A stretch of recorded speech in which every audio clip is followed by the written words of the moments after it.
So hello everyone, my name is Prithviraj and welcome to my YouTube channel Bionic Bee. And today we'll be covering the word convolution. I can guarantee you by the end of this video you will be having an idea about the mathematics behind the convolution. We'll be knowing about single channel and multi-channel convolutions, and also we'll be knowing about the code and in-depth understanding of how convolution works and what is happening when the convolution neural network is running. So without wasting any time, let's start from the basics of kernels. As you can see in my screen, I have 4 kernels here, and we know that the kernel values cannot be initiated forcefully. This is something what backpropagation used to do. It is the work of backpropagation is going to generate the kernel values in such a way that it extracts information from the images. Okay. So in this video I have created this kernels manually to make you understand about what exactly the kernels are doing. So this is a 3x3 kernels. Don't get confused when I say feature extractor or kernel in this topic. This both means we are talking about the kernels or matrix basically.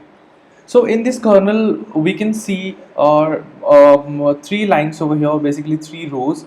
This is a horizontal line extractor, so you don't have to remember what it is doing. I can see the next kernel is extracting a vertical line, and I can already see that this fourth kernel is extracting a 135-degree line over here.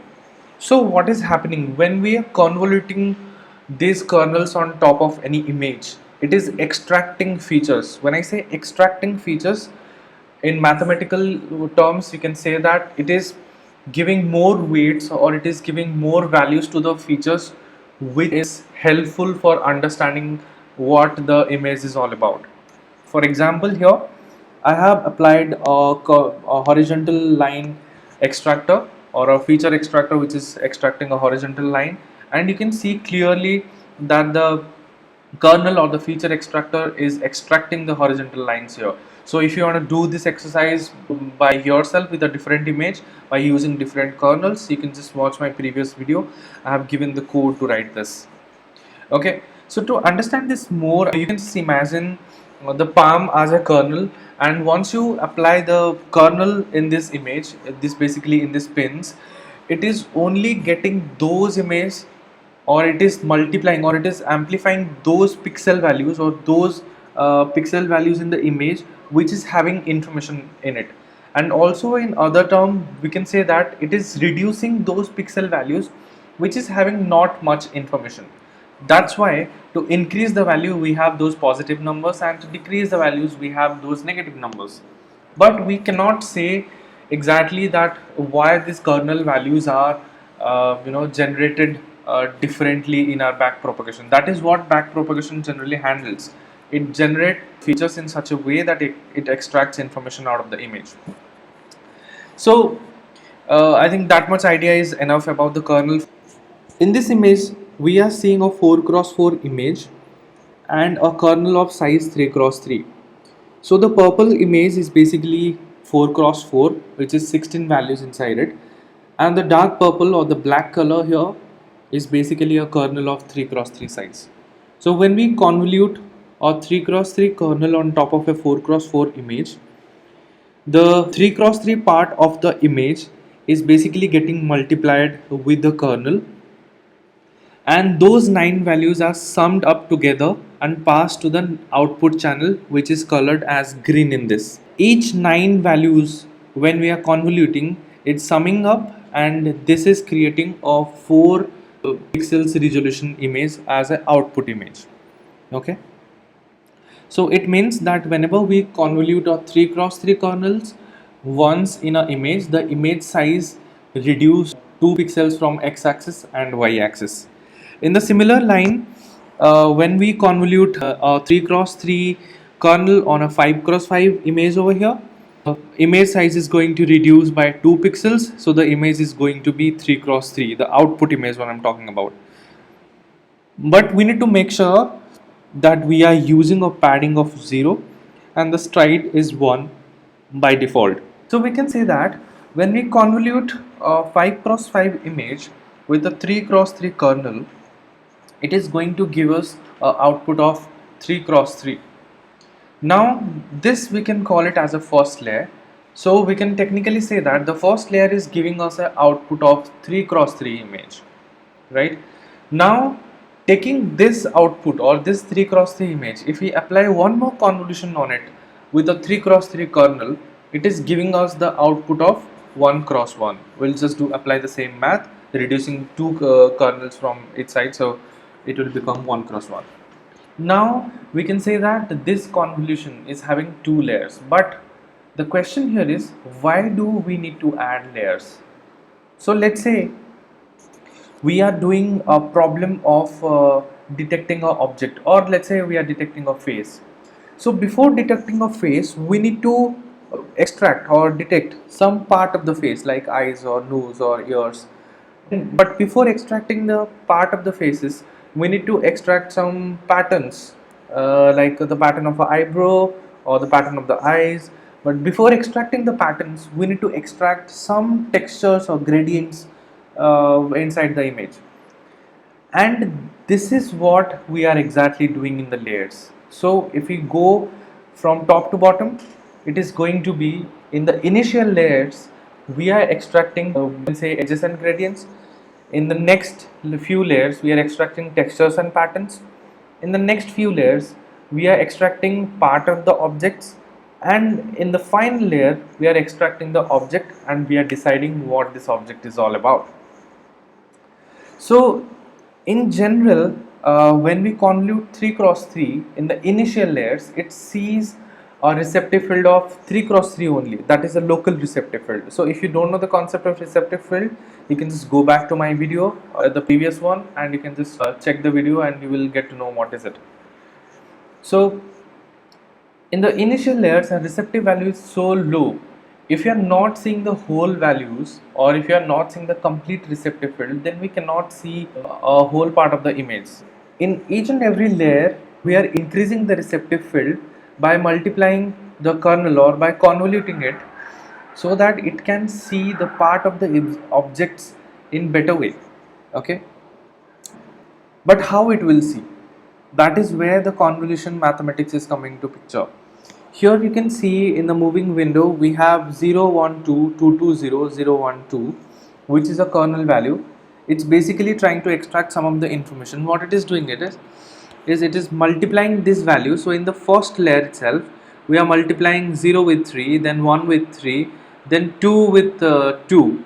Similar way we are multiplying these values and these values, then we are summing it up. By summing this up, we are generating the value 12 and we are adding it here. This is how the convolution happening. So we are multiplying the kernel with the pixels, and then we are summing it up. Similarly, again in the next window we are multiplying the kernel with the pixels, then we are summing it up. In that way we are generating 9 values of this 5 cross 5 image. Okay, but this image is having only one channel. It can be a black and white channel. But what if we have a color image? That is where the multi-channel convolution is taken into picture. So this, for each channel we need one kernel to extract information. So it means if we have a 4 cross 4 image with 3 channel, it means the image shape is going to be 4 cross 4 cross 3. How many kernels we need to extract information in this? We need 3 kernels. And what should be the size of kernels?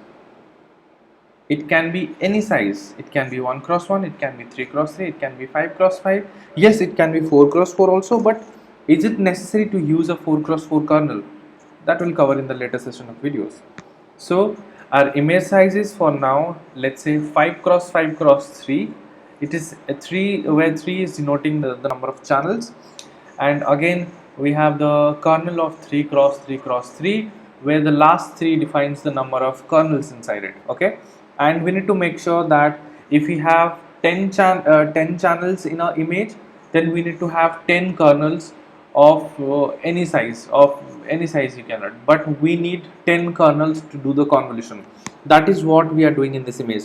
You can see I have 3 channels over here and I have 3 kernels. It is convoluting on this 3 these three channels individually, and it is generating a result. So if you ask me what will be the result, is it a 1 cross 1, is it going to be a 1 channel, 2 channel, or 5 channel? That depends on us. Whatever value we are going to give in the convolution layer, it is going to give us that many channels. Okay, so for this 3 channel, you can imagine this is the 3 channel, and this is the kernel, single kernel, which is convoluting on this 3 channel, and finally we are getting this informations out of this, and we are putting those informations in this. So the same thing is done here in Excel, and I have given a snippet. You can just look at it. So this is where it is moving in the initial first 3 channels. This is the kernel we have, this is the multiplication, and this is the addition. This is going to be the first channel value, and the second, this is moving with the stride of 1. We are going to cover stride again. This is the stride of 1, and this is the kernel, this is multiplying, and then we are summing up this multiplication, and then finally we are getting this value. In that way we are going till here. After this layer, after this convolution, it is going to roll off from this 0.420751, and it is again going to cover a 3 cross 3 from this region. Then it is going to extract these informations. In that way it is going to extract all the informations after summing them, and it pass those information to the next layer. Now looking at the code, this is a very really important code. I have the important libraries part. I have also the OpenCV library with me, and I have a image, a cat image in front of me, where I'm using a kernel of this is a specific kernel what I have used in the last code as well, and I'm doing a convolution. If I run this, I can see this image size is 675 cross 900, and as I said, it is having 3 channels inside it. It can be any channel, it can be red, green, blue, it can be anything. So but technically we'll say we have 3 channels in this, and what we are doing is we are doing everything in PyTorch. So we are importing torch here, and we are just trying to see the shape of the image and the type of the image. Right now the image what we are reading in OpenCV is of NumPy type. So the type of image is going to be NumPy array. Okay, and the shape is again same, 675 cross 900 cross 3. Now this is what the image is looking like. Now what I'm doing is to make sure we have a good shape of image. So I am extracting of 400 cross 400 part. Basically I'm cropping the image. You can see we are cropping this face of this cat. Okay, and we are cropping all the pixels inside this. So after cropping the image, we get something like this. Now what we are doing here is we are assigning this crop to this image. Now we are standardizing the image by dividing 255 values. So guys, if you ask me why we are dividing 255, then you can ask yourself one question, that from 0 to 255, if I am telling how many values we can generate, and we can generate float as well, the answer is going to be infinity. In the same way, if 0 to 1 we wanted to generate some values with multiple with the facility of float, how many values we can generate? That is going to be infinity. That's why we are dividing the maximum value of the pixel, so that we standardize all the pixels to value between 0 to 1, so that our convolution is going to be faster. But after convoluting, after dividing this image also, if I print this image, it is not going to change. So if you want to just have a look on the image, probably I can run all the part above, and it is going to run quickly. And here is the image for us, and if I want to print the image on top of this, then we are going to see plt dot imshow img. I'm going to print the image. So you can see there is no change in the image after dividing 255 also. That defines that it doesn't change the characteristic of the image, it just changes the values. Okay, now I'm illustrating here each channel inside it. This is the first channel. This is, in that way you can just modify the code over here. You can put the channel number 1 and channel number 2. I'm putting the channel number 1 and running channel number 2, and we have 3 channels. So channel number 0 is the primary channel what we have. So for the PyTorch, we are reshaping the image to 1 cross 3 cross 500 cross 500. That is our standard image size, 500 cross 500 cross 3. We are just reshaping the image here. but we have all the values inside it as it is. We are not losing any values. So for now I have imported the model of from torch.nn. I have imported the model convolution 2D, and guys, you can see I have just added three different type of convolution. In the convolution 1 are input channels. It means the image can be of any size, guys. Image can be of size 500 cross 500, it can be of 200 cross 200, it can be of 28 cross 28, but what we need is how many channels this image have. And how you can easily see is, once we convert the image to a numpy array, the last value what it is shows over here is three channels, basically a 900 cross 675 image with three channels over here. So if you type n dimension or n dim of the image, also you can see how many dimensions the image have. So this is what we are passing here. Input channels is 3, and the output channel what we need also is 3. Guys, you remember what we did? We have one image of 3 channels. We are convoluting with a 3 cross 3 kernel, and the output what we need is a with it should be having a 3 channel output, and the stride is 1, and the padding definitely we are not using anything. In the convolution 2, similarly, we have the input channels as 3, the output channel as 6 we need. Okay, and the kernel size is 3 what we are using, and padding and stride as 0. The convolution 3, we have the input channel at 6, which is the output of our previous convolution, and we want an output channel of 12. So we are not exactly doing the convolution as we need to do while building a model. This is just to experiment how convolution work. Okay, so I'm running it. So in the first convolution, what I'm doing is image 2 is not defined. Okay, I need to run this code over here. Okay, so what I'm doing is I'm converting here this image 2 as a torch or tensor. So anything, any convolution we wanted to do in TensorFlow or in PyTorch, we need to convert NumPy array to tensors. So img3 is now a tensor. Okay, now what I'm telling is output is the output of convolution 1. So guys, you can see the convolution 1 output should be how many channels? 3 channels, correct.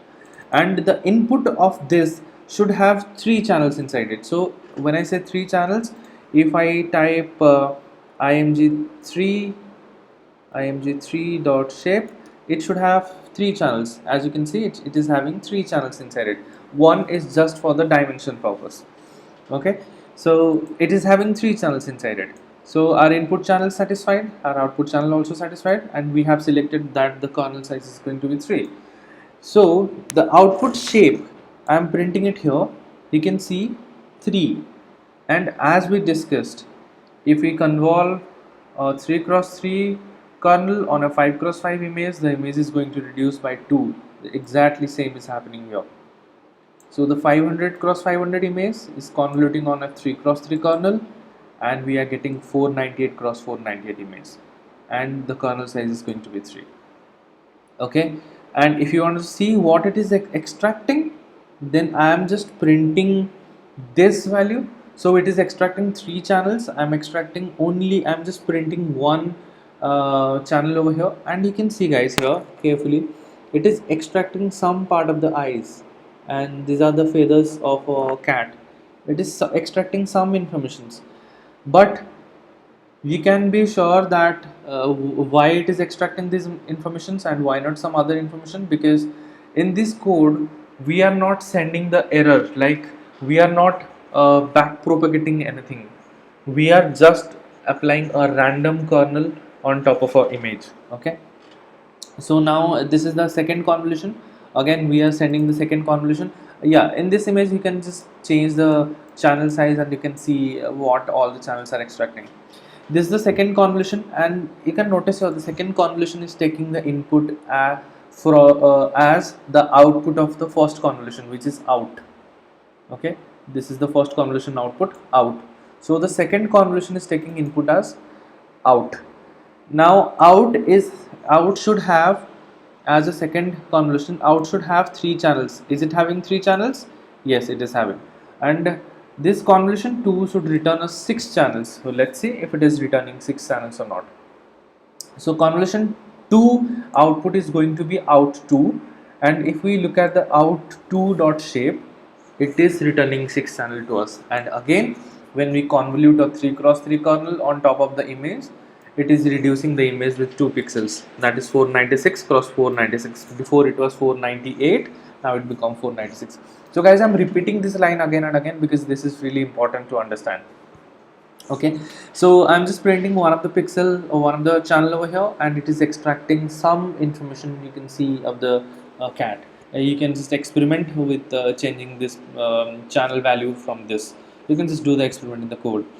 Now the convolution 3 is taking input as the output of convolution 2. So let's go to the convolution 3. The convolution 3 should be taking the input channels of 6. Is our input channel, is our images having our 6 channels? Yes, the convolution 2 is having 6 channels. And convolution 3 is going to return 12 channels. Okay, so now it is going to, if I'm pulling output 2 to convolution 3, we have output 3, and if you check the shape, it is going to be 12, and it reduced with 2 pixels. Okay, in that way we can check all the values inside this, and we can check all the figures also. But I wanted to remember this figure, these values, so I'm just making it as a comment. What I'm going to do is, now I'm going to change this kernel size over here. I'm going to change this kernel size to 5. So it means now on this image size I'm convolving a 5 cross 5 kernel. Now our output channel is going to be 12. Guys, remember, our output channel is going to be 12, but the image size is going to reduce. So I'm going to run this. So I'll click on this part, I'll go to run all of the above. So let's look at the output now. So if you look at this output, guys, it has reduced to 92. Oh, what just happened? So we had the image of 96, and as we convolve a 5 cross 5 image on a 496, it reduced the image size to 4 pixels, right? So it reduced 2 pixels from it. So what it conclude is, if we are convolving a 3 cross 3 image twice, it is going to reduce the image size to 4 cross 4. In the same way, if we need a 5 cross 5 kernel, if we convolve a 5 cross 5 kernel on an image, it is also reducing the image size to 4 cross 4.